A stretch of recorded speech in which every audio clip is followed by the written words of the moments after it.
He's like love, love, love, and music. La la la, love, love,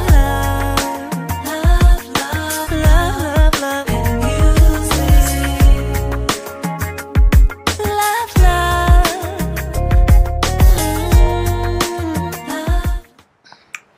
Hello, hello, hello, everyone. Thank you for tuning in. I am Jay Lee. This is Jay Lee's Corner. This is my review for Married to Medicine Season 6, Episode 14. And the season finale come on next week. I was surprised, like, why I feel like Married to Medicine don't be having as many episodes as, like, Love and Hip Hop. Not Love and Hip Hop, as, The Housewives. But, I mean, who knows? Anyway, so if you have not done so already, please take a moment to subscribe to my channel and become a whole Jaybird. Jaybird. Hello, hello, hello to all my Jaybirds. Do not forget to like, comment, and share this video, and to hit that notification bell because it lets you know when I have a whole new video up, okay? Do not forget to shop my Teespring merchandise. The link is below. The link is below. The Girl the Fuck By t-shirts, hoodies, off-the-shoulder shirts, mugs, all of that stuff is available on the Teespring website. So get your Girl the Fuck By shirts while you can, okay? And P.O. Box, of course, to send me whatever is down there too. Yeah. So this episode was, it wasn't much. It was, was what it was. We do see, like, Jackie saying how she is no longer meeting with tons and tons of patients, how she is starting to spend more time with Curtis. So we also see her with the patient who happens to be Jessica Dime. Jessica Dime, who was on Love and Hip Hop Atlanta. Yeah, Love Hip Hop Atlanta. She's pregnant. Her baby daddy, her fiance Sean, is there too. I love seeing Dime pregnant. I love seeing Jessica pregnant. Her whole energy is different. Jessica Dime now is different than who she was when she first came on Love and Hip Hop or whatever. I think is more calm, cool, and collected or whatnot. So I was like, oh, she's so cute, pregnant, like her little country little accent or whatever. So it was real cute. But yeah, that's all that was. But Jackie also brought up how she is happy that her and Curtis has pushed through their issues, okay? She used the whole little symbolic thing when she asked Jessica if she wanted to have an epidural. She said, yeah, I want an epidural for real. And Jackie then said, if I could have had an epidural, last year, I would have in my heart, okay? To avoid feeling all the feelings I felt. And we went through all those things, but we pushed through, and I'm like, okay, we get it. Y'all are happy or whatever now, and it's a great thing it's a great thing that y'all are happy and working together to make y'all marriage better. I think that's amazing. We then see Dr. Simone and Cecil out on like a little date or whatever, okay? And they both somehow they're back on track. They both in the same house now, having sex regularly. So, they're back, just to being a better couple. And I don't know how or why this shit went left, but I'm going to blame Simone.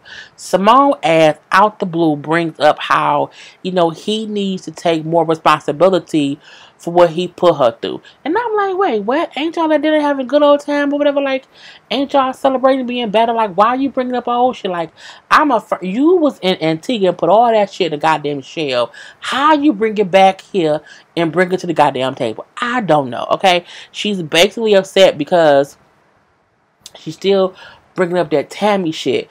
And the thing about it is, it's not even nothing new. Like, he not even friends with her. She's still bringing up old shit. The man has took her out of his life. The man has stopped being friends with her. Why are you still bringing her up? If y'all have moved past those issues, Simone is the kind of person who's probably great at her job, okay? She's probably a great doctor, but in her real life, things are real fucked up, okay? Real, because I'm like, Simone, your attitude and your anger, this little shit that happened here, I'm like, I wouldn't want her to be my doctor. Simply because I'm like, you not rational. that wasn't a rational situation, but you know what I'm saying, was what it was. You know, so again, she's upset because he was friends with Tammy and he don't get that she didn't like their friendship. So she's really upset because he don't feel how she feels. Not that she don't get how she feel, but she's mad that he don't feel it too. I'm like, what the fuck is wrong with Simone? You know, she brings up that one time last year, Cecil went to dinner with Tammy. And you know what I'm saying? She said, I had a rough week at that point in time. My uncle was in the hospital, whatever. And all I wanted was him home with me. Now, does Simone have the right to have been upset because her husband was out with his best friend and wasn't at home with her? She absolutely did have that right to be upset. But if y'all have already discussed Tammy was the issue and he excluded Tammy from your life, you can't then bring up shit that happened when Tammy was around if y'all moving forward. You can't bring up you can't forgive someone for something but then still want to bring up point by point by point things that happened back then. Can't do it. Because if you do that, you're going to continually argue. Simone not rational. And it wasn't just that she brought it up a little bit. She was angry. She was actively pissed the fuck off. And I'm like, again, she's not rational. So she's talking or whatever, like, I can't believe you did this and you keep defending her. And the crazy part is, at least what they show us, Cecil in those moments wasn't defending her. She was talking, and every time Cecil would try to say anything, don't defend her. I'm like, damn, he ain't even said nothing yet. Like, all he said was, but wait. Like, wait a minute. Like, he was trying to talk, and she kept cutting him off and kept going off or whatever. And the whole time, Cecil looks blindsided. Like, he like, how the fuck did this happen? Like, how did we get? Because she really went from saying we're on the right track, we're back together, to I can't believe. I'm like, what the fuck? What the fuck did I miss? Like, what happened? Like, it really went from 0 to 100 so fucking quick. And so again, Cecil was like a deer head. Like, what? What the fuck should I do? And then Simone is having this visible upset outburst out the blue, and she's yelling at him saying, you making excuses for a bitch who didn't give a fuck about my marriage. I'm so pissed off. I wrote you a love letter. I can't read that shit. I'm done. And she gets up and leaves, and Cecil's sitting there like what the fuck just happened? And that's the kind of shit that breaks up marriages, when one spouse blindsides the other spouse because they're upset that someone doesn't feel what they feel. I've learned that, and Jackie said it later when she talked to Simone, but I've learned there's a way that you can tell someone that you're upset, and you have to accept that they don't feel how you feel.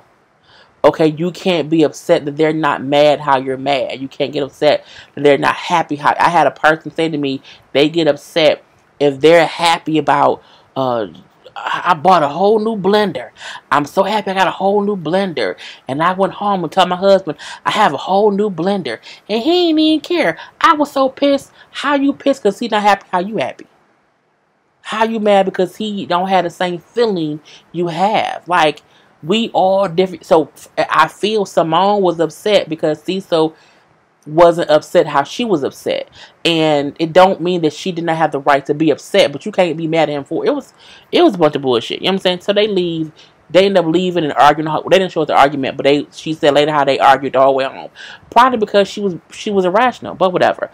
We see a quick scene of Contessa, who is how her dad kept his promise and he's keeping in touch with them, and how he's been active in her life, in the kid's life, or whatever, and he coming to visit.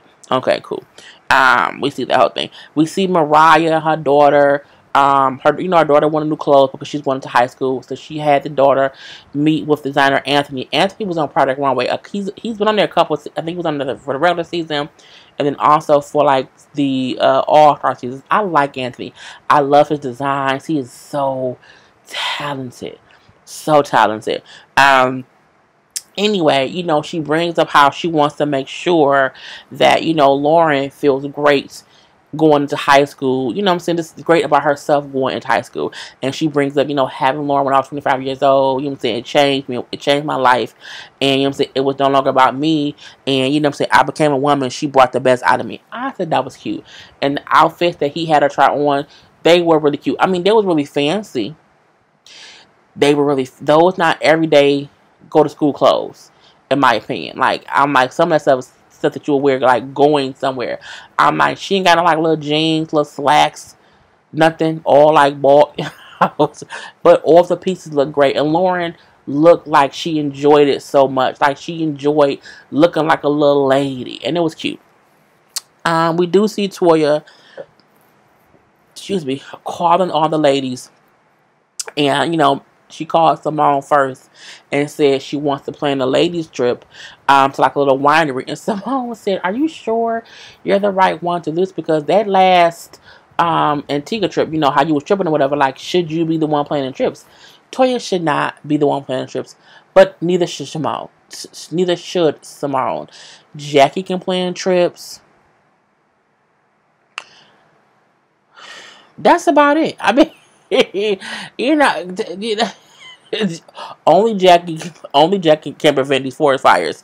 But she brings up how she gonna be fine, she gonna plan it, and she gonna invite everybody. So she calls everyone and invites them, even Contessa. Girl, you say so. We then see Heavenly and Mariah meet up at a church. I said Heavenly is her Sunday's best.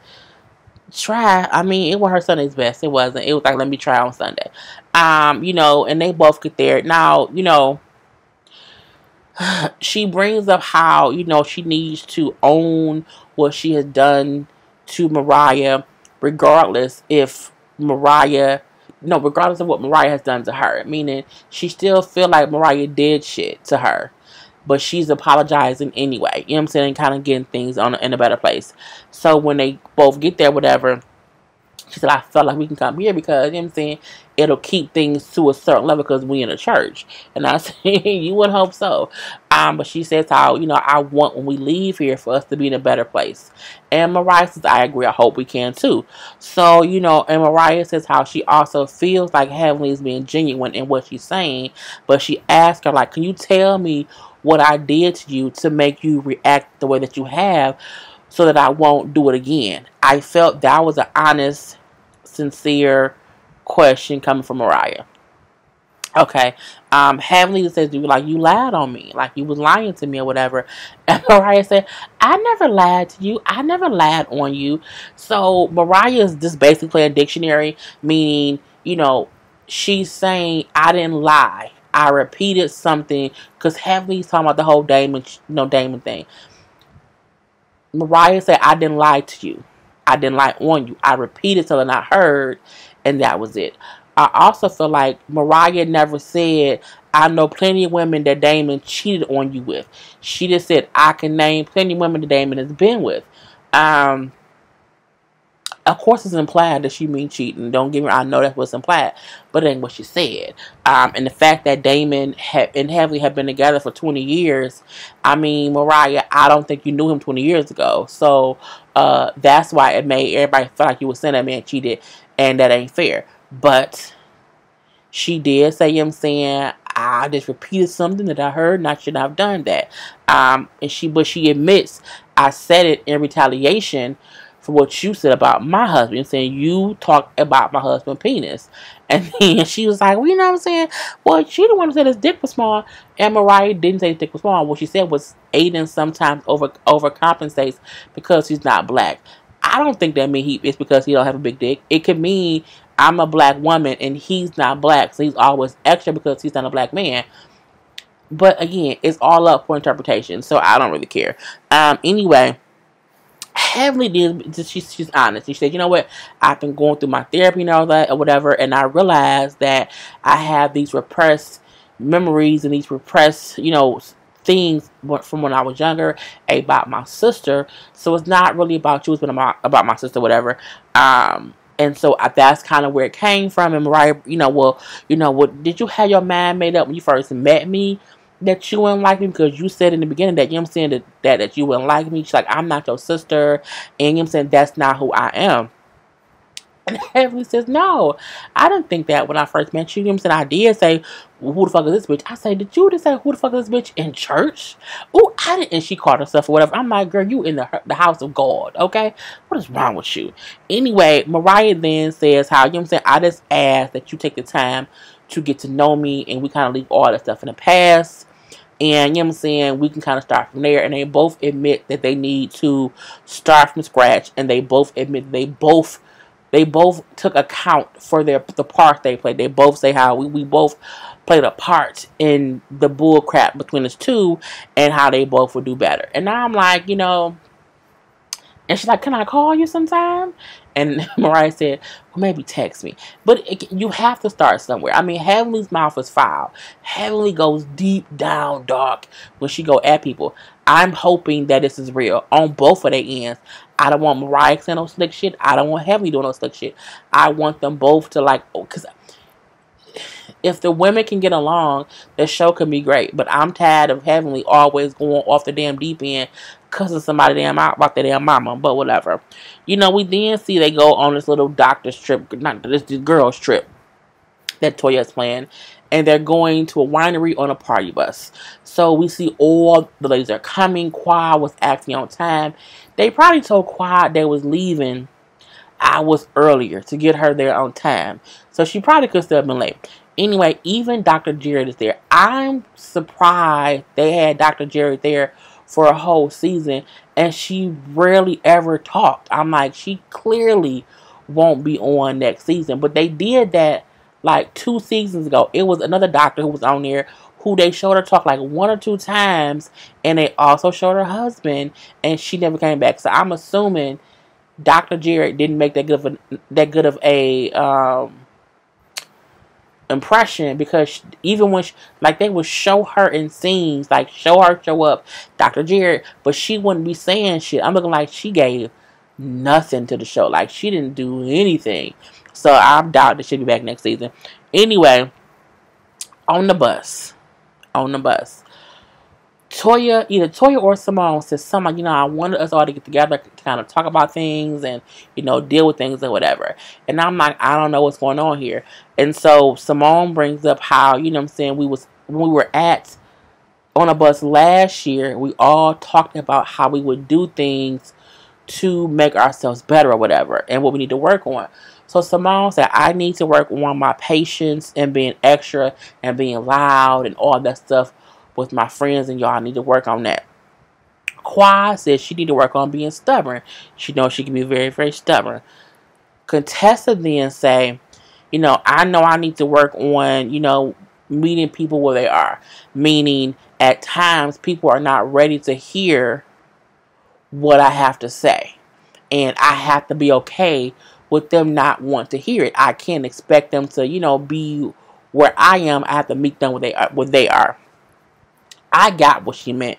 Simone then say, well, that's not really a flaw. You know what I'm saying? You know what I'm saying? We need to look at what we can do better for ourselves and not talk about people behind their back. And I'm like, this shit finna get messy. Because I said, well, I don't talk about people behind their back. And here go Toya. Well, that's a lie, okay? Because you and Antigua, you said I hit you on purpose. I said, here we go, this bullshit. I said, Simone and Toya and Todd got together with Mama Joyce to get the bullshit together. I'm like, that's what I came from. I'm pretty sure Carmen paid for the insurance on that bus, too. Anyway, Toya then, like, that's a lie. You know, your husband came, he lied. They then show Scott saying how the whole thing that they think Toya hit Contessa in the, like, that she elbowed her, not hit her with the hand. I'm like, what does it matter? All that matters, a part of her fucking hand, her arm, did hit Contessa. But Toya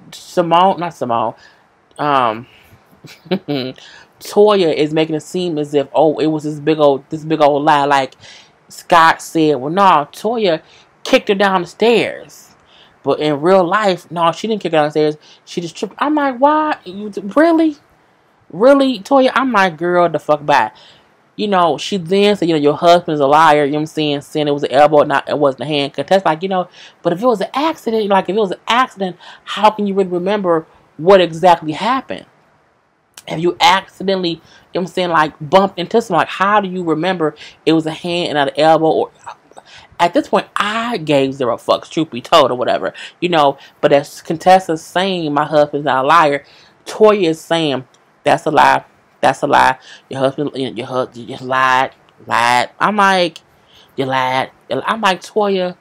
You see, that's why people sometimes want to punch Toya in her damn throat, in her whole esophagus.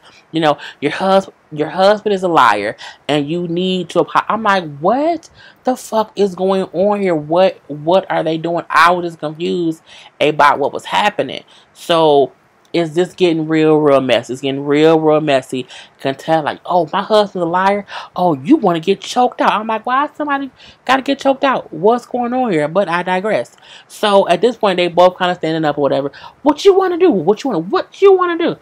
No one fights, but they have to like kind of separate them. Say, calm down. This is why Toya should not have hosted, because Toya can't. I feel like Toya and Simone had a whole conversation and did that bullshit. So we then see they get to the little winery thing and they at the little bar thing. Toya said one little smart comment about how the bus driver was crazy. Contessa then also said how the bus driver was whatever. I'm like, I need both of y'all to stop the bullshit. But Jackie's saying, see, Contessa being extra. No, Contessa was responding to the bullshit that Toya said. They was both egging each other on. Okay. Anyway, they then get to the they get to the table. They get to the table, and contestants say, you know what, since we're going to be on husbands and people lying or whatever, Toya, you always on Eugene about his weight or whatever, about how he needs to be healthy or whatever, but y'all in the same space. Y'all body mass and your BMI is the same. I'm like, she just called Toya fat as Eugene. She just told that lady, you just as fat as your husband. Because I said, girl. And when I was like, ooh, shit. Even I was like, oh, bitch. That's egging some stuff on. I said, Lord, it was just so, that was kind of crazy. Quad used her I'm right voice and say, you know what, Contessa? You shouldn't think like that. You know what I'm saying? Toya would never hit you on purpose or whatever. You know what I'm saying? Be fair. Be fair. Quad, be quiet. Be quiet. Like, Contessa, you did too much. That was too far. That had nothing to do with nothing. But Contessa said how she just giving Toya back what Toya gives her. You know what I'm saying? I'll give her the same treatment she gives me. Girl, if you say so. But Contessa and Toya do agree to like leave the bullshit alone and like kind of move on from it. So they go, it's like the little next stop or whatever on this little tour. And, we see Aiden calls Mariah and tell her how his headache is getting worse because he was having a whole headache or whatever. And so he's going to go to the ER because he's not feeling any better. And then she said, what's call me, let me know what's going on. We do see Simone talking to Jackie, letting Jackie know that her and Cecil got into a whole argument about Tammy. And, I just hate when Cecil defend her to me, whatever, it makes me mad. And Jackie said to her, I get that, but you can't be projecting what you feel as what he needs to feel. There's a way that you can simply just say to him, that hurts me. Calmly, not crazily, not, just all up and through. Like, it's a calm way to do things. And, you know what I'm saying? Well, you know what? You're right. I can, they laughing or whatever. She does say Simone holds a lot of resentment. That's one of Simone's weaknesses. She holds on to resentment, and she needs to stop that, because if she don't, her marriage won't be saved. And I agree with that. We then see Mariah gets another call from Aiden, and he's been admitted to the hospital, and he has viral meningitis. I'm like, that's like brain stuff or whatever. It's, kind of crazy. People can die from that, and if I'm not mistaken. And so you hear her in the bathroom crying, I'm saying, on the phone, like, I did not so worried or whatever. And so she crying. So she, fixes her face, whatever. She come out and say, I told y'all Aiden wasn't feeling well, but he's calm. He's been admitted to the hospital, and he has viral meningitis. And when she says it, the doctor ladies look shocked because they know how serious it can be. And so she's like, so, y'all can stay here. I'm gonna get a ride home. And so I'm gonna go home. They're like, no, we're gonna all go home. We're gonna all leave and be with you. Like, we'll get you back there, because they all know how terrified Mariah is, because you don't know how bad it is. You know what I'm saying? She away from her husband. He had, what I'm saying? It was a great moment to see them all surround her, hug her, and just support her in her, not knowing her husband's status or whatever. And so they all leave. And that's how the episode went off. And then next week will be the season finale. And then we'll of course have a 2-part reunion. So put in the comment section how y'all liked it or whatever. And I'll talk to y'all later. Peace. He's like love, love, love, and music.